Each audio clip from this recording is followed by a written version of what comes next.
A música evangélica estava presente na vida de Elvis. Ele realmente tentou cantá-la no começo, mas ele não foi aceito. E ele não era... Disseram que ele não era bom o suficiente.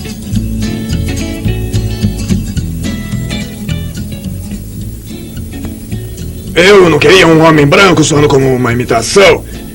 Eu queria alguém que tivesse aquele sentimento natural, algo que saísse de dentro e não apenas da boca para fora. Seguimos baseado nas experiências através do país que esse rock and roll era a semente da tormenta. E nós queremos deixar essa semente da tormenta fora da cidade de Jackson. Olha, tudo aconteceu muito rápido no último ano. Eu ainda estou confuso. Eu não posso acompanhar tudo o que está acontecendo. Está muito rápido. Nós não entendimos porque as pessoas enlouqueciam com ele. Até ele estava inquieto. Eu sou apenas outro ser humano como você. Ele não entendia porque Deus, ou seja lá que força for, estava fazendo dele o que ele é. Elvis Aaron Presley.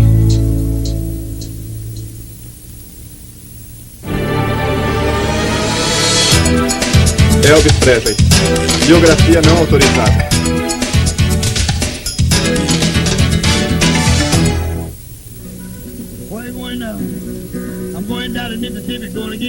Essa cabana de 2 quartos foi construída por Vernon Elvis Presley em terras arrendadas em Tupelo, Mississippi. Vernon, pintor de casas e trabalhador diário, viveu aqui com sua esposa Gladys Smith, que trabalhou de vez em quando na fábrica local de roupas. Na manhã de janeiro de 1935, Gladys Presley deu à luz as suas únicas crianças, gêmeos. Mas o primeiro, Jesse Graham Presley, nasceu morto. A morte de seu irmão poderia assombrar Elvis Aaron Presley, moldando as suas perspectivas pelo resto de sua vida. Elvis nunca pôde ser realmente entendido até descobrirmos o que ele poderia sentir com a relação à morte de seu irmão. Ele poderia se sentir culpado, perdido, mas sentia algo mais. Ele podia estar sentindo o triunfo, ele sobreviveu. Seu único filho significava tudo para Gladys. Ela esperava que a educação desse a ele uma vida melhor do que a dela. Ela estava determinada a colocá-lo em boas escolas e havia uma leste de Tupelo, mas do outro lado das estradas.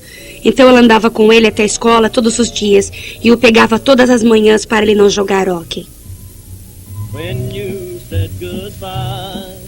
Nos primeiros anos, crescendo em Tupelo, Elvis foi influenciado pelo ambiente da música onde ele vivia, perto da igreja pentecostal.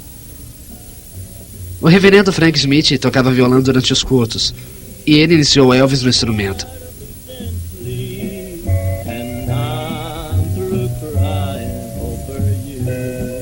No rádio, os Presley ouviam música country e os cantores de Tupelo, Mississippi Slim, o qual Elvis idolatrava.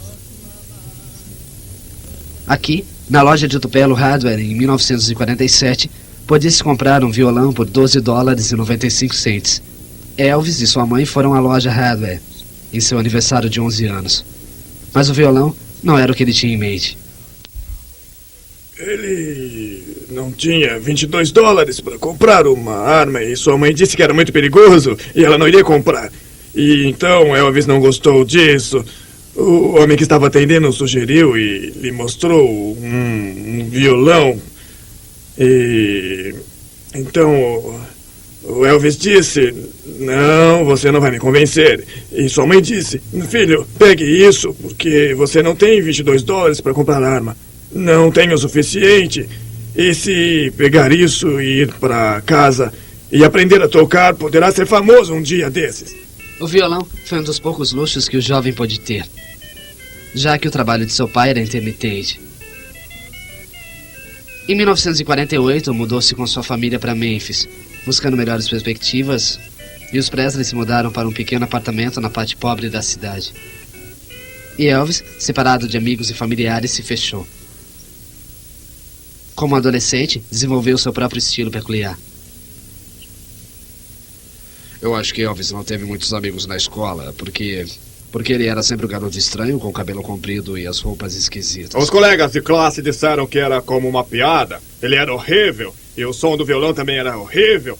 E se alguém fosse visto com entrava na piada, sabe? Era um Elvis e era horrível também. Corajoso, Elvis continuou a praticar violão e buscava consolo em suas histórias em quadrinho preferidas, como a do Capitão Marvel Jr.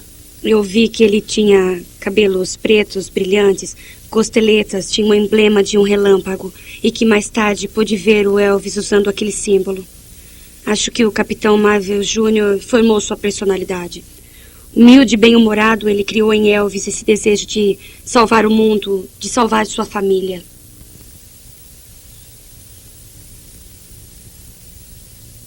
Para ajudar em seus conhecimentos, Elvis fez vários bicos.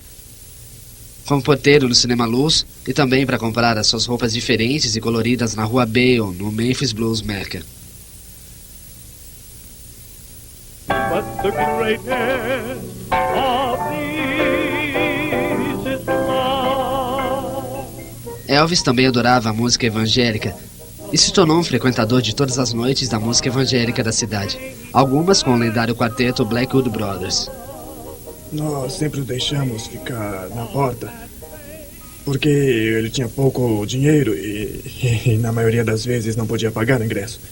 Então sempre o deixávamos na porta dos fundos. A música evangélica fazia parte da vida de Elvis e ele realmente tentou cantá-la no começo, mas então não aceitaram. Disseram que ele não era bom o suficiente.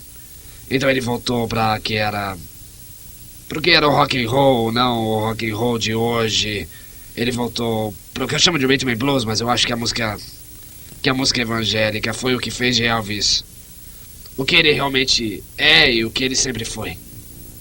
Como Elvis desenvolveu seu novato estilo rhythm and blues, seus amigos começaram a vê-lo de outra maneira. A maioria das pessoas hoje diz que o sucesso fez dele um astro. Quando eu conheci Elvis, ele tinha 19 anos de idade. Tinha algo nele quando se é um garoto e a gente quer se identificar com um atleta ou com um artista do cinema ou qualquer outra coisa. Elvis era um astro antes do sucesso. Ele tinha algo que fazia você dizer, eu quero ser como ele, eu quero ser sim, como ele.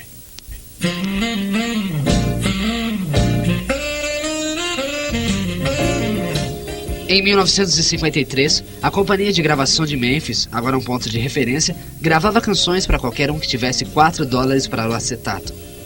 Graduado no colégio, Elvis arrumou um emprego na companhia eletrônica Crown dirigindo um caminhão. Foi esse caminhão que Sam Phillips, da Sun Records, viu passar em frente ao seu estúdio dia após dia. Ficávamos na esquina da Man com a Union 706 Union, onde era o centro de Memphis. Havia bastante tráfego, mas quando se vê um caminhão da eletrônica Crown pra lá e pra cá, todos os dias, você diz também, bem, os negócios estão aumentando na vizinhança. Mas era Elvis, tentando tomar coragem para o dia em que pudesse parar e entrar. Entrar para o estrelato, para o topo.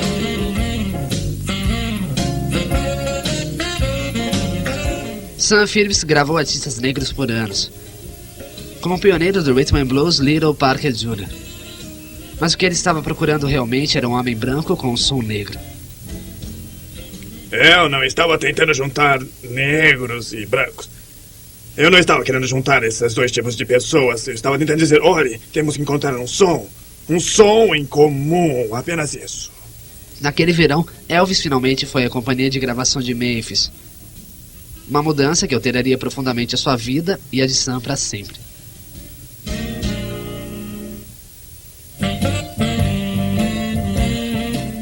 Era sabido em Memphis nos anos 50 que se você fizesse uma gravação na companhia Memphis, era o mesmo que conseguir uma audiência na Sun Records, porque Sam Phillips era dono das duas. Mary Ann voltou e disse, este é Elvis Presley e ele gostaria de fazer uma gravação para o aniversário de sua mãe. Ele era um tipo inocente, decente, um jovem bem aparentado, e havia algo que de repente tocou profundamente a minha alma. Não me pergunte o que, porque eu não sei. De qualquer jeito, fizemos a gravação e quando a ouvi pela primeira vez, sabia que aquele garoto era um gênio e disse, hey, aqui está uma voz não polida, mas uma voz que pode ser trabalhada. Eu disse a ele que iríamos a Nashville e se ele encontrasse uma ou duas músicas, que achasse que ele seria capaz de cantar, eu telefonaria. Phillips cumpriu sua promessa e chamou Elvis alguns meses depois.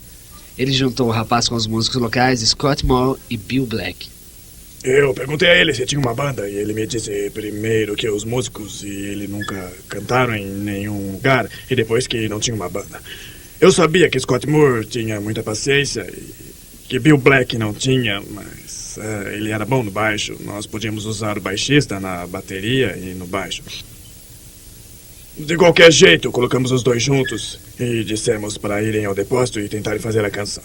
Depois de semanas de ensaios, Elvis, Scott e Bill gravaram o primeiro lançamento de Elvis, That's the Right Mama. Sam levou a gravação para seu amigo Delway Phillips, o DJ da rádio WHBQ. Ele gostou muito da gravação e tocou 14 vezes em um show.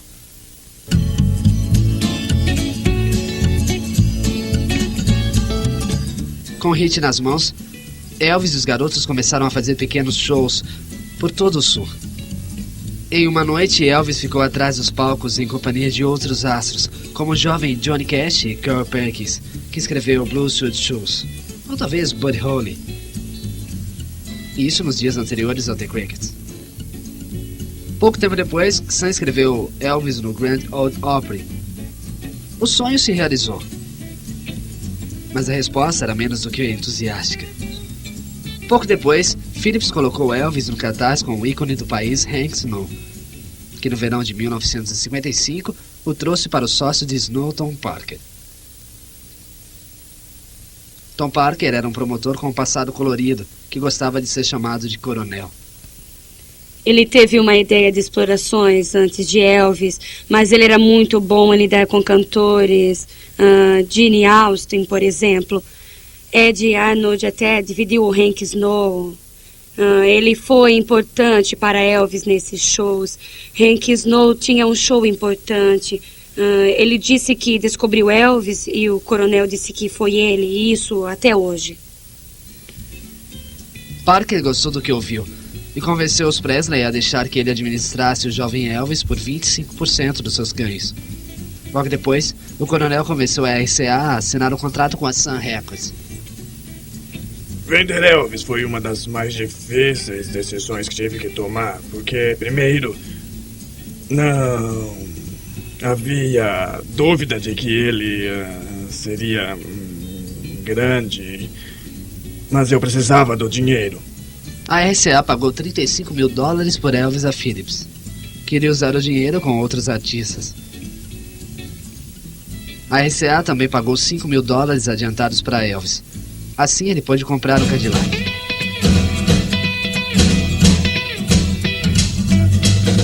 O coronel imediatamente começou a comercializar a marca Elvis.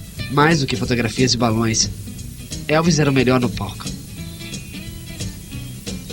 Selvagem, música energética como nunca foi ouvido antes e o seu jeito de dançar que levou as fãs à loucura.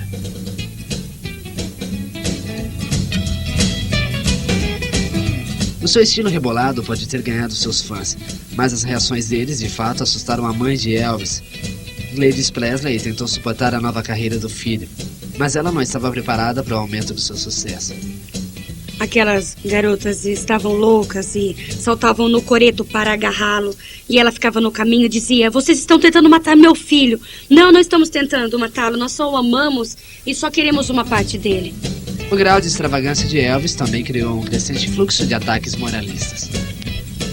Vão descobrir minha opinião sobre o rock and roll e porque sou contra ele. Acredito de todo o meu coração que será um fator a contribuir com a delinquência juvenil de hoje. Quando ele sobe no palco, ele começa a fazer aquelas garotas ficarem loucas pra pular e se mexer e lançar tudo ao palco. Você sabe, acho que eu quero dizer. Acho que isso é ruim. Bem, é o tipo de loucura. O tumulto sobre Elvis ameaçou o rock and roll. O rock and roll já era, e também aqui na KWK. Todos nós vamos parar de tocar esses discos. Essa semana é a semana de quebrar discos aqui na KWK. E depois ninguém vai mais ter que tocar esse lixo. Vamos tirar esse lixo. A indecência e a vulgaridade do rock and roll é, obviamente, um meio pelo qual o homem branco e suas crianças podem ser levados ao nível dos negros. É, obviamente, uma música negra. A controvérsia empurrou o jovem ídolo a uma das primeiras batalhas americanas entre a censura e a música pop. Para combater a crescente corrente da crítica, foi arranjado para Elvis contar o seu lado da história no show da TV WRCA, High God Night Calling. Eu não vejo nenhum tipo de música que influencie mal as pessoas. É só uma música. Não posso imaginar. Muitos dizem que o rock and roll é uma grande influência para a delinquência juvenil. Eu não acho que seja. Sabe, há 2 anos atrás você estava ganhando $14 por semana como porteiro de cinema e depois 35 por semana para dirigir um caminhão. Hoje você é o nome mais polêmico do show business. Essa repentina mudança afetou seu sono, seu apetite ou o tamanho do seu juízo? Não o tamanho do meu juízo, isso afetou o meu sono apenas. E sobre os rumores que uma vez você atirou em sua mãe? Bem, eu acho que alguém está com inveja. De onde esse alguém veio? Eu não faço ideia. Eu não posso imaginar. Mais uma coisa, vários jornais zoaram que você fumou maconha para ficar exaltado enquanto você cantava. O que você diz sobre isso? Eu não sei. Acho que está aprendendo algo com as críticas sobre você. Não estou. Você não está? Não, porque não acho que estou fazendo algo errado, não. A sua próxima aparição na TV foi seguida de uma explosão de controvérsias à sua volta. Ele foi ao Steve Allen Show, em julho de 1956, e fez algumas poucas concessões com as quais ele não estava contente. Elvis, eu preciso dizer que você é maravilhoso, e acho que seus milhares de fãs querem ver um lado diferente da sua personalidade essa noite. Obrigado, Sr. Allen. Posso segurar seu violão? Não é com frequência que eu tenho que usar o terno e a casaca. Mas acho que tem alguma coisa essa noite que não posso deixar de usar. É o correto. Você vai formar o que, Elvis? Blue Suede Shoes. Eu acho que um dos shows mais humilhantes e degradantes que ele fez foi no Steve Allen, quando ele teve que cantar Hound Dog para um cão que estava babando, e ele teve que passar a noite de casaca e gravata branca, e fez isso com dignidade. No final de 1956, uma nova controvérsia surgiu quando Presley foi ao tribunal para encarar acusações de agressão vindas de uma luta com um frentista. Elvis mais tarde estava limpo. Mas controvérsia ou não, os negócios continuaram. Um artigo na primeira página do jornal Wall Street reportava a venda de produtos de Elvis Presley que alcançou $22 milhões.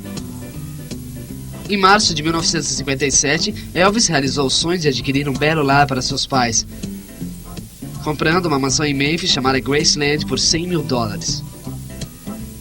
Para o megastar de 22 anos, o presente e o futuro pareciam de fato brilhantes.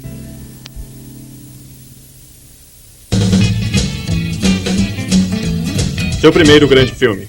Apresentando Elvis Presley. Ele ama seu irmão, mas ama também a garota de seu irmão. Elvis agora era o maior astro desde Frank Sinatra. Originalmente chamado The Rhythm Brothers, o título de seu primeiro filme foi mudado para refletir um hit de Elvis. Embora tenha começado como um precedente duvidoso para promover as suas canções, Love Me Tender mostrou ao mundo que o inexperiente Elvis Presley tinha algum talento de ator. Diga que quer ser seu amante. Diga que dorme e acorda toda noite do meu lado pensando nele, desejando que fosse Vance, desejando ter esperado por ele e não ter casado comigo. Você declarou que gostaria de ser um ator mais sério. Planeja ir para alguma escola ou alguma escola dramática. Você tem planos para isso? Isso não me prejudica a ponto de ir a uma escola, mas eu aprendo melhor pela experiência. Eu nunca fui muito bom em nenhum tipo de escola.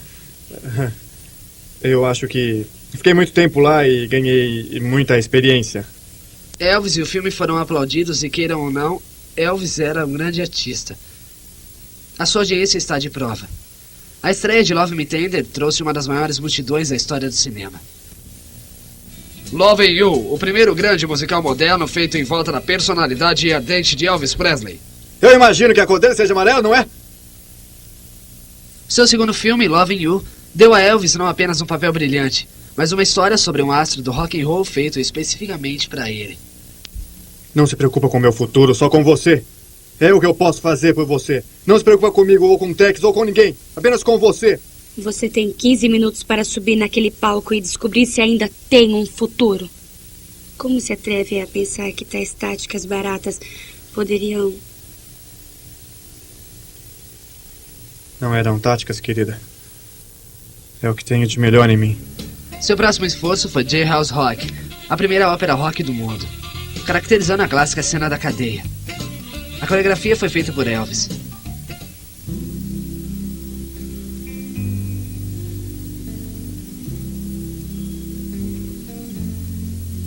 Em 1958, tio Sam enviou ao roqueiro a sua notícia do alistamento, e Elvis ingressou no exército, resultando no corte de cabelo mais fotografado da história.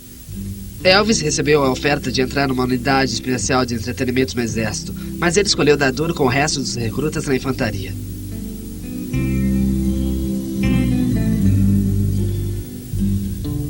Com a namorada Anita Wynne e seus pais presentes, Elvis fez o juramento. Foi um momento diferente para os Presley, já que Gladys sempre teve medo de perder seu filho. E agora isso estava realmente acontecendo. Essa foi uma das últimas vezes que Elvis viu sua mãe com boa saúde.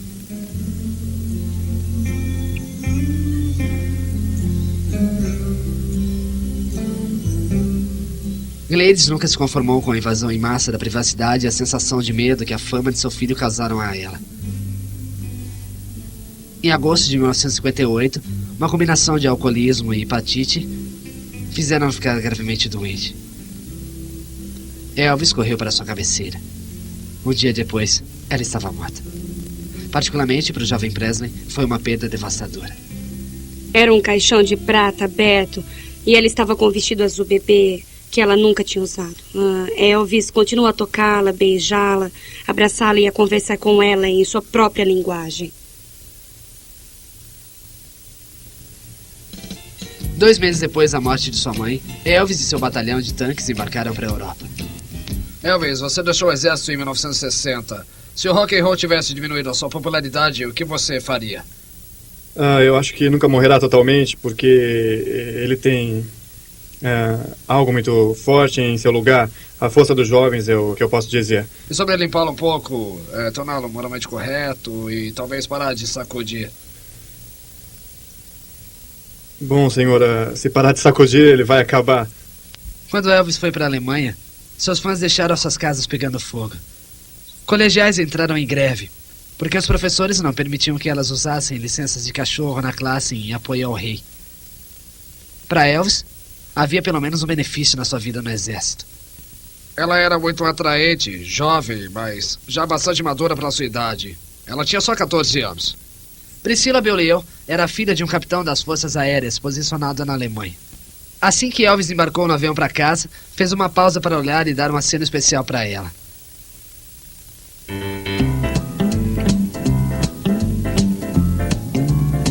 Qualquer dúvida que Elvis tinha de que seus fãs não estariam esperando por ele foi varrida na tumultuosa recepção do seu retorno aos Estados Unidos em março de 1960. Está apreensivo com o que pode significar a sua volta? Eu tenho as minhas dúvidas. Eu não vou me comprometer em dizer que vou fazer isso ou aquilo, porque eu não sei. Só o que eu posso dizer é que eu vou tentar. Estarei lá. Estarei lutando pelo país. É só isso. Elvis retornou a Graceland, mas embora triunfante, a ausência de sua mãe pesava em sua mente. Em uma conferência no escritório de seu pai em Graceland, os repórteres o interrogaram se com a morte de Gladys ele iria se mudar.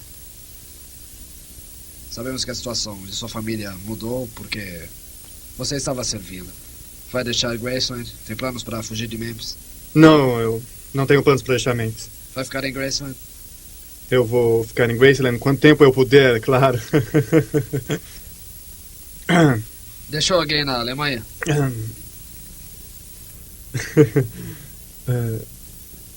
Não, ninguém especial.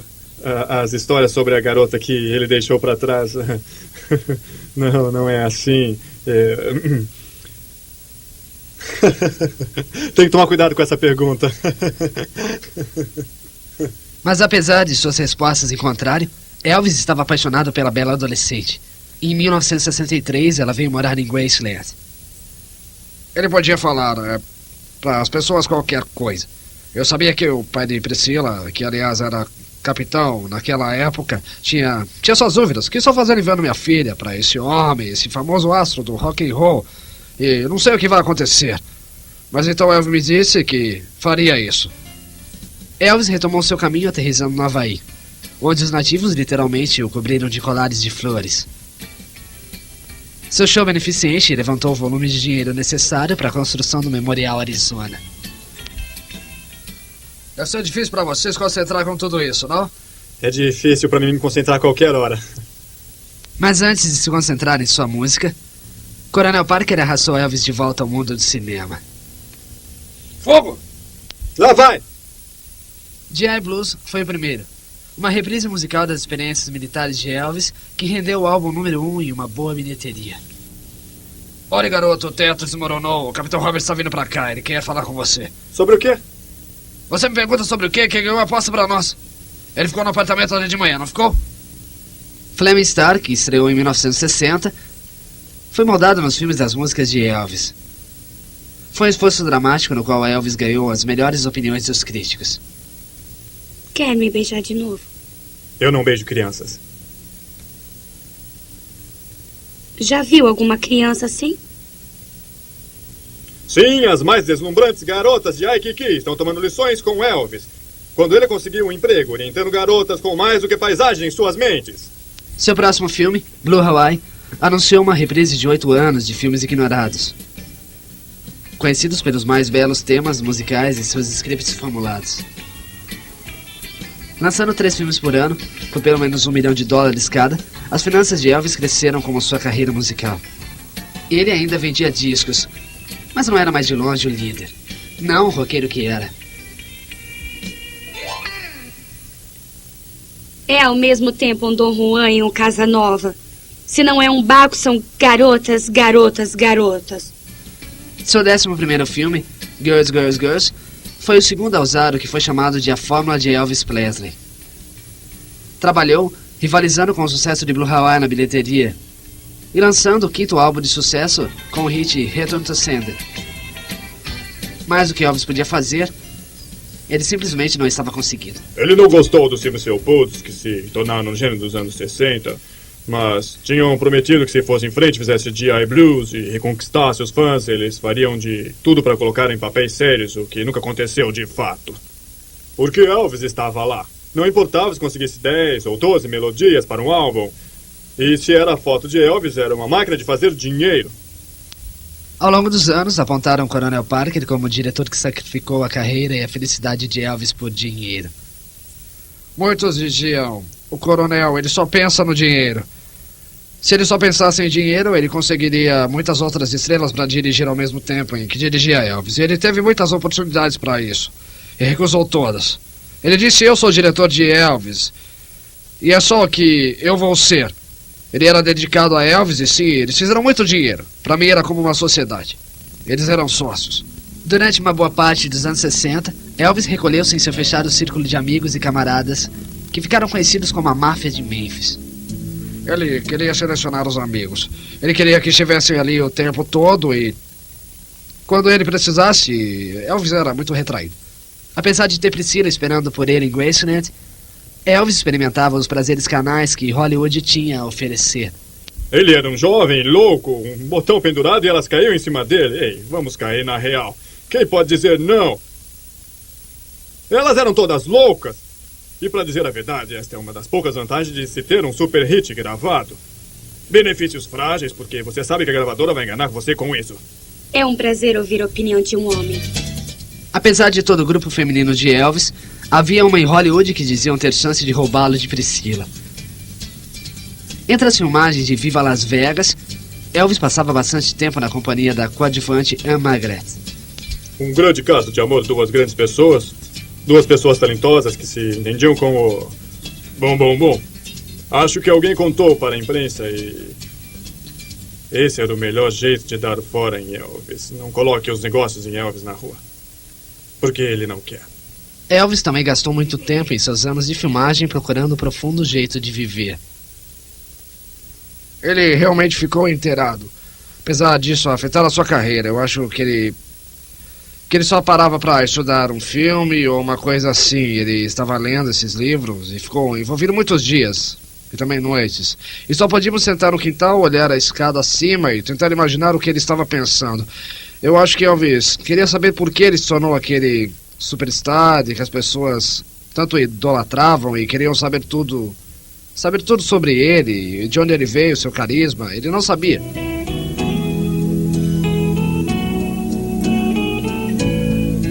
O meio pelo qual Elvis constantemente dividia sua embaraçada fortuna era jogando-a fora. Em uma ocasião, ele se juntou a Frank Sinatra e Barbara Stanwyck numa doação de $50 mil para um lar para atores idosos. Em 1964, ele comprou um iate presidencial do passado e o deu a Danny Thomas para ajudá-la a arrecadar dinheiro para o Hospital St. Jude. E em centenas de outras ocasiões, ele deu dinheiro, carros e outros itens para pessoas que ele nem conhecia. Uma das mais famosas histórias sobre a sua generosidade.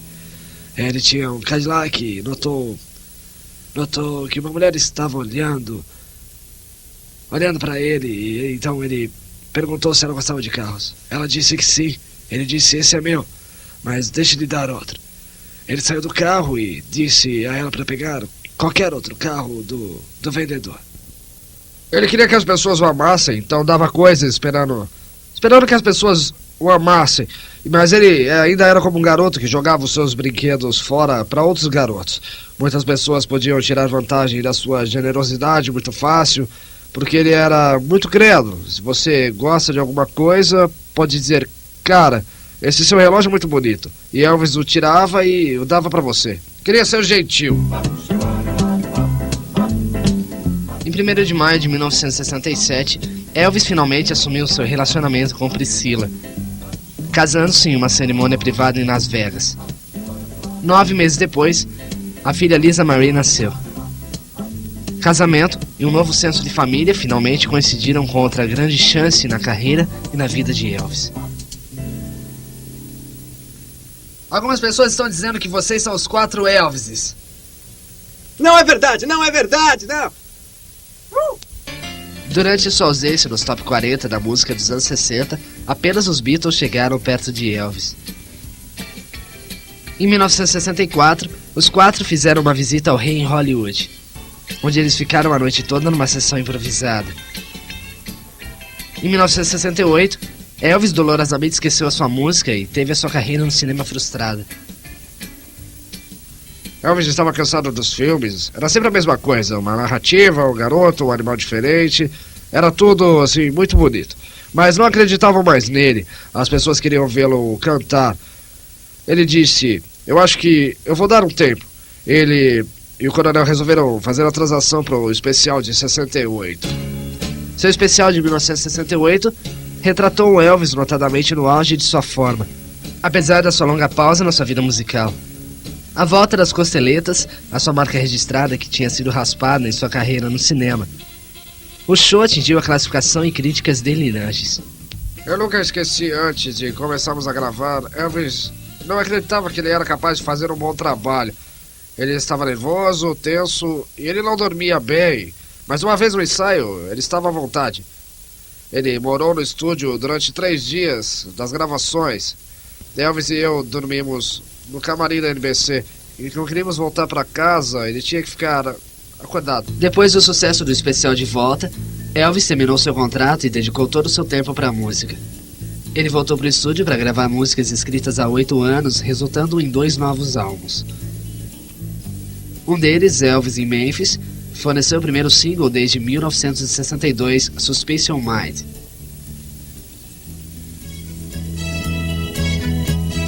A sua próxima conquista foi Las Vegas, onde ele checou a construção do International Hotel, que seria palco da sua volta.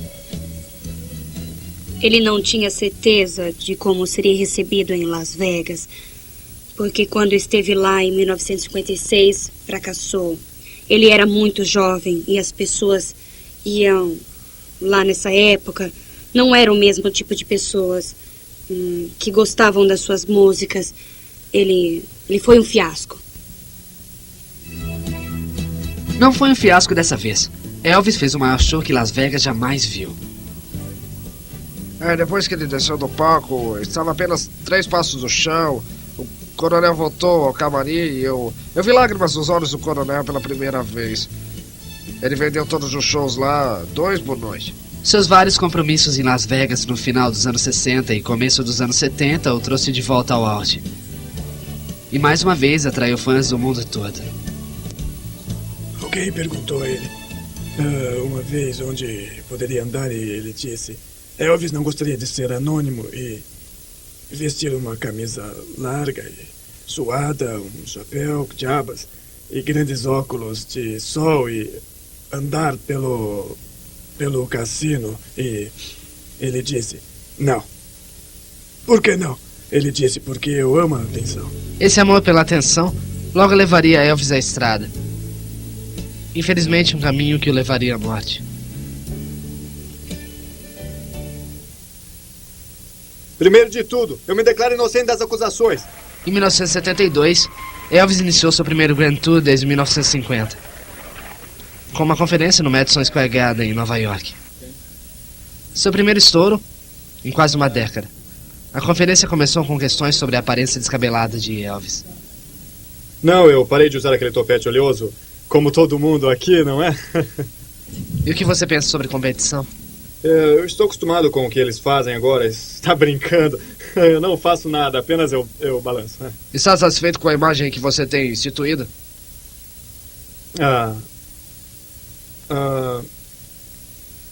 Bom, a imagem é uma coisa e o ser humano é outra, então... E o quanto eles estão próximos um do outro? É muito difícil viver atrás de uma imagem, eu vou colocar desse jeito. Não gravou mais hard rock, por quê? Porque é muito difícil encontrar boas músicas de hard rock e se eu pudesse achá-las, eu as gravaria, com certeza. Seus shows trouxeram fãs para uma gama de músicas e estilos, que agora incluíam mais de seus interesses pessoais como música country e evangélica, somando ao membro do quarteto The Old Blackwood Brothers. Elvis dizia que carisma quer dizer Cristo dentro. Eu acredito em Elvis. E ele tem alguma coisa, um presente de Deus para comunicação com a música. Isso diferente do tipo que seja. Se você já ouviu ele cantar música evangélica, você nunca ouviu ninguém cantar tão bem quanto ele. Ele sempre trouxe seu amor pelo karatê para o palco. Uma faixa preta desde os seus dias de exército, ele poderia trabalhar os seus movimentos preferidos de karatê em suas músicas. O show no Madison Square Garden quebrou recordes e fez com que a equipe administrativa pensasse sobre isso. Eles decidiram fazer algo maior ainda. Algo que causasse grande impacto. Um show ao vivo que seria transmitido via satélite para o mundo todo. O show Aloha from Hawaii seria uma realização mesmo se Elvis não estivesse no topo. Nenhum entretenimento tinha tido tal audiência antes. Transmitido via satélite ao vivo, foi visto por mais de 1 milhão de pessoas em 36 países. Ironicamente, no auge da sua carreira, fendas na torre de sucesso de Elvis começaram a ser mostradas. Em outubro de 1973, Elvis e Priscila deixaram a sala da corte em Santa Mônica, de onde o juiz tinha acabado de lhes dar um divórcio. A perda de Priscila, como de sua mãe, iria atormentá-lo pelo resto de sua vida. Ele me chamou em seu quarto e disse: onde é que eu errei? Priscila é a única coisa que eu quis. Eu disse, bem, Elvis, você já ouviu que o lar de uma mulher é o seu castelo? Priscila não tinha um lar. Ela nunca pôde sair do seu quarto sem estar completamente vestida. Vocês tinham 30 guarda-costas na casa. Você tinha que ter deixado os guarda-costas do lado de fora. Foi um divórcio triste, mas temos que lembrar que Elvis era Elvis. Eu quero dizer que ele não podia ser um homem de uma só mulher. Não tinha jeito. Ele tinha que ter sempre uma mulher perto dele. Então, enquanto ele estava distante de uma, tinha que ter outra. Era o jeito dele, tem que entender. Eu não posso explicar o porquê, mas ele tinha sempre que ter a companhia de uma mulher. Elvis se tornou lendário, devido em parte à sua energia natural, à variedade de drogas que ele eventualmente tomava em quantidades crescentes durante os anos 70. Ele começou com anfetaminas durante o seu tempo no exército. Tomou dexedrina para ajudar a ficar acordado durante a vigília. Ironicamente, ele estava preocupado com a expansão das drogas no mundo dos espetáculos. Fazendo uma viagem comemorativa para a Casa Branca em 1970, onde o presidente Nixon fez dele um agente especial da Agência de Combate às Drogas. Para alguns foi a longa viagem dos anos 70 que levou Elvis. Ao longo dos anos, nós fomos fazendo filmes e tomando pílulas para ficar acordado e para dormir. Mas isso não atingia como nos últimos anos, quando nós pegávamos a estrada e nós ficamos pior. E ao invés de tomarmos uma pílula por noite para dormir, nós tínhamos que tomar 2 e você se torna imune a elas. Todos faziam o mesmo, mas Elvis faz tudo em excesso, ele fez tudo, e isso incluiu tomar qualquer tipo de remédio. Cercado de outras doenças como glaucoma e problemas no cólon que conduziram à medicação que causou ganho de peso, Elvis perdeu seu visual, mas nunca sua voz nem os seus shows exaustivos. Em 75 as coisas começaram a se complicar. Não era fácil estar na estrada, era difícil levá-lo a um lugar e a outro.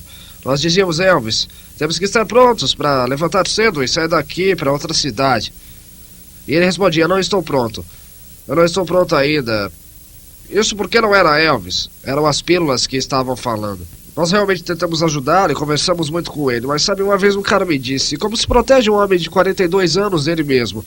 Você não pode, ele tem que querer isso.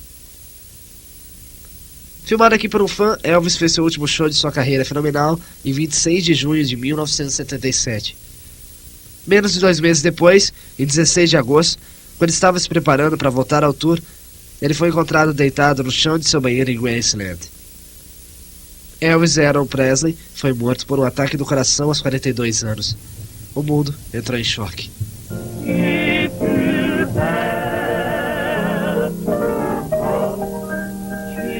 Em Memphis, 10 mil pessoas foram prestar suas homenagens. Foi um dia terrível pra mim. Vernon me contou e eu fui até lá e ele me pediu pra preparar o funeral. Eu consegui Rex Humber pro discurso, os quartetos The Sandman e The Stamps pra cantarem no funeral. E eu tinha James Blackwood pra entrar e cantar. E nós cantamos as canções que Elvis gostava de ouvir. Todos com TV, rádio ou jornal souberam. A história de Elvis não terminou em seu túmulo próximo ao de sua mãe em Graceland. Uma nova história começou. Uma história verdadeira sobre a sua vida após a morte. É uma história que não tem teorias de conspiração ou janalecos visando pegar Elvis, e tudo sobre quem foi Elvis e os fãs que ele deixou para trás.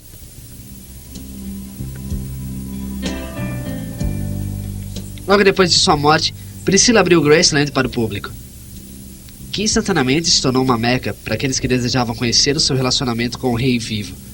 Agora, mais de 500 mil de pessoas passam pelos portões de Graceland todo ano. Eu amo Elvis e tenho mandado solicitações desde os anos 80 e, glória, aleluia, conseguimos nosso selo. Até o Serviço Postal dos Estados Unidos entrou no espírito. Primeiro, detendo o inédito plebiscito nacional, no qual o retrato do rei teve o privilégio de um selo postal. Depois, imprimindo um recorde de mais de 300 milhões deles para o primeiro dia de venda, o aniversário de Elvis em 1993. Desde sua morte, os bens de Elvis, através da comercialização de seu retrato e autorizando seus trabalhos, têm alcançado um nível de sucesso financeiro que mesmo Elvis nunca atingiu quando estava vivo.